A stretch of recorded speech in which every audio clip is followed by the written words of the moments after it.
दुनियार समस्त नर आ नारी छात्र आ छात्री भाई मानू मोर वार्ता विचार निष्पत्ति आपण मानकर ए शरीर ए वस्तु ए पोशाक सब हूँ क्षणस्थायी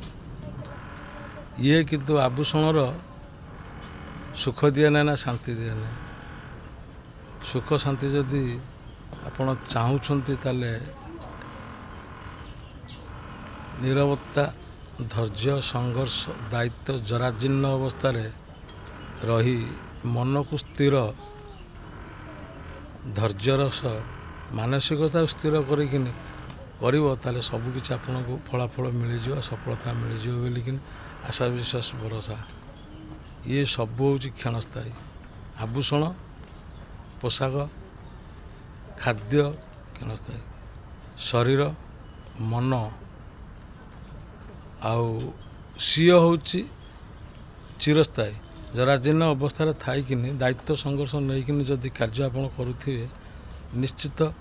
आशिच फुंगुला जीव फुंगुला से ही तुम चिरस्थायी कहगल हम आभूषण अर्थ आपणकर निष्ठा निस्वार्थ शैली वार्ता संयमता रखी कार्य कले निश्चित सफलता पाइबे।